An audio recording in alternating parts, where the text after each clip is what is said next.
Greetings,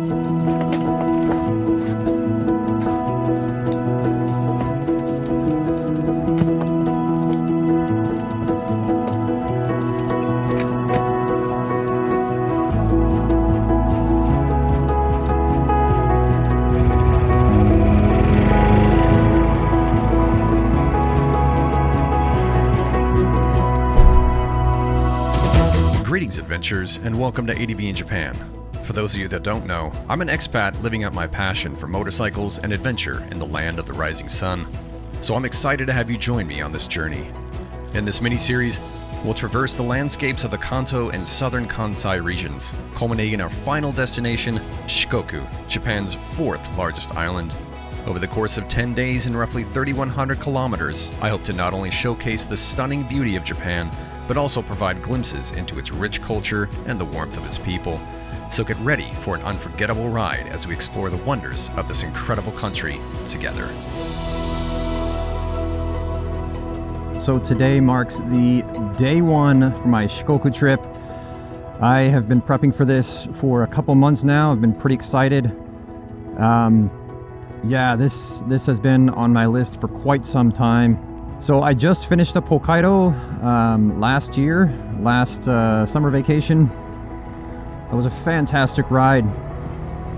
Just absolutely beautiful. If you haven't seen the footage for that, it's a 5-part series. I put a lot of work into those things. It's got a story, a narrative, a purpose, and everything. I don't just go out and ride a bike, press record, throw it up on YouTube. And that's precisely what this trip is going to be as well too. But I learned a lot from Hokkaido, and I'm really looking forward to fixing some of those mistakes I made. That said, for those of you that follow the channel, you'll know that I've been suffering with back and neck issues for about 2 months now. I've basically developed a straight neck from all the editing from Hokkaido and all that stuff. Each video was probably about 25 to 30, in some cases even 40 hours of editing to put the story, the scripting, and all that stuff together. So that's the game, you guys. It's going to be a challenge. I'm going to push every day I can and just try my best to, not injure myself to the point where I've got to turn around and go home. So this is really the challenge here, is just pushing myself to my max, because I got a ton of stuff for you guys planned. This is going to be a freaking awesome adventure. I've put a lot of work into planning and whatnot, so I'm hoping everything will pan out. And if it doesn't, hey, that's what adventure is all about, right? So sit back, relax, and enjoy the ride.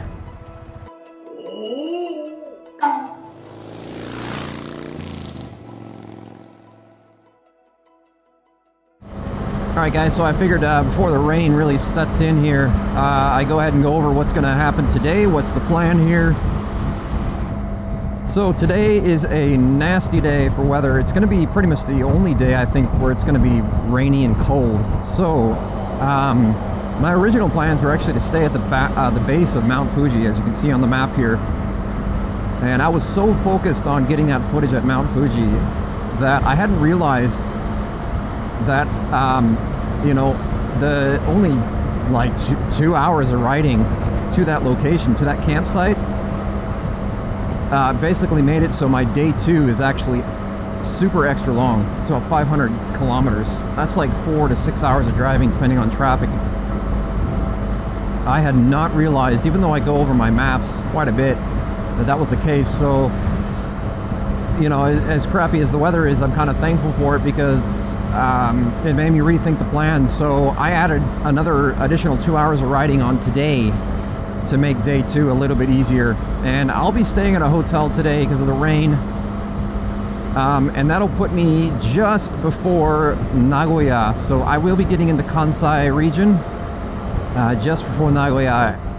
In any case, today I'm just going to be focused on getting to that hotel despite the rain, but taking breaks intermittently. So speaking of which, probably going to stop at the next service station, service area here, probably grab some food and just take a break. Unlike the breakneck schedule that I had in Hokkaido, that was crazy. I'm not going to do that this time. I'm certainly going to be taking breaks.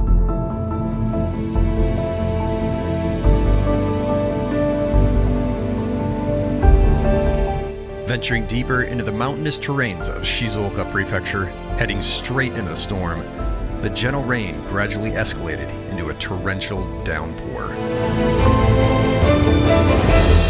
The relentless rain seeped through the layers of my jacket and pants, and water began pooling in my boots.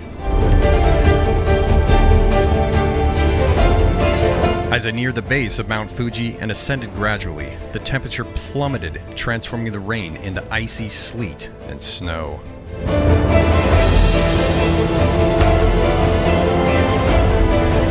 Drenched and shivering in the cold, I found myself on the brink of hypothermia. Fortunately, a service area emerged on the horizon just in time. And to my sheer luck, this particular station housed a Kushitani, one of Japan's most renowned motorcycle gear brands. Here, I was able to dry out and pick up a new and much improved riding suit. Yeah, so I got super lucky to find these jackets here. Well, lucky or unlucky. My wallet's not so lucky, but certainly my body is thanking me.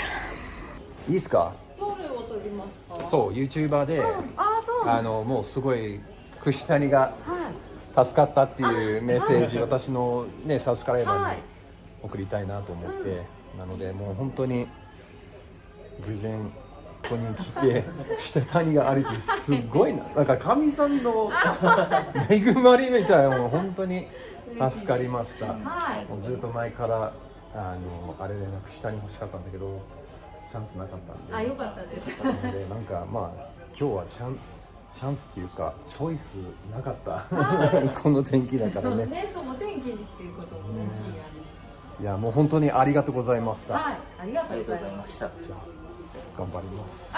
今もう撮ってた。撮ってた。いや恥ずかしい。それではありがとうございました。またよろしくお願いします。So yeah, those guys hooked me up, man. I gotta tell you, I'm not the one to just splurge, but you know, I've always wanted something from Kushitani, like a hat or a pair of gloves. For those of you guys that don't know, Kushitani is pretty much the Ferrari of Japan.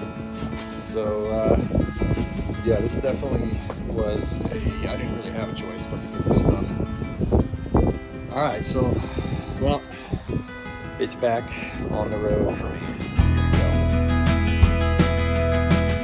With a renewed spirit, a warmer body, and a much lighter wallet, I continued southward, enveloped in the serene beauty of nature's awakening after the storm.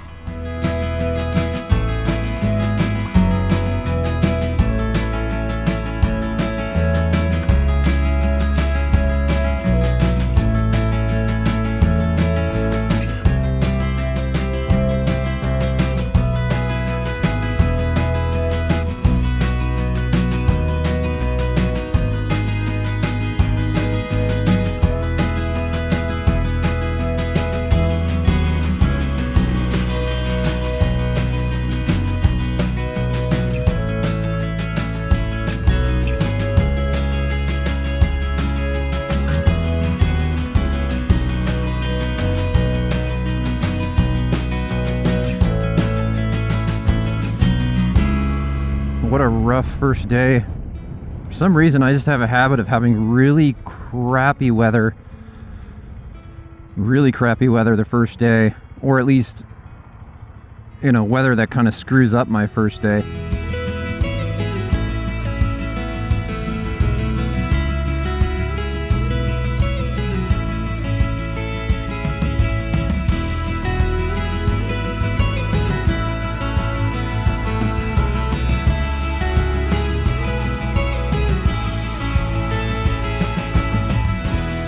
Well, you guys, today was pretty rough, but it was my fault for sure.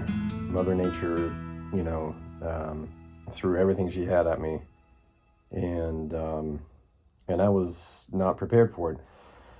I thought I was, but apparently not. So, two big problems: my jacket and my pants are not fully waterproof as I had thought. Then again, I've never really ridden in such a nasty rainstorm, so but no excuse there. Both the pants and the jacket are my first purchases in adventure riding, and I've been using them for about 1.5 years. But again, I just haven't really ridden them in the rain, so I wasn't quite sure. I didn't really have any reference as to how waterproof they were, and I found out today. Of course, I found out in Hokkaido as well, but I thought that was just because I had left the back pocket open, the flap open on my jacket in the back, and that just allowed water pour in from the back side. And I was looking at the actual design of this jacket. So this is just Velcro here, and I noticed in here that you know, this stitching, this is basically stitching, so water is going to go right through that. I mean, there's literally holes in every single stitch right there. So the wettest part of this jacket was right here too. Just absolutely so much water. So the water was basically soaking into here, into the back, coming down into my pants, and then of course my pants aren't waterproof either, and those got soaked. And then I had water going into my boots at about hour 2, and I was shaking bad, like I was hypothermia shaking. So I pulled over to that station, and I got lucky. Boy, I gotta tell you, I got so lucky to have found those people. I mean, I've been to hundreds of service stations in Japan, and I've never seen a bike shop at a service station. So I really got lucky on that one. Well, I'm exhausted, you guys. I am gonna hit the rack here. Let's hope things go better weather-wise tomorrow. They should, and that I don't wake up with a fever, because I froze my butt off out there. All right, so we'll see y'all tomorrow.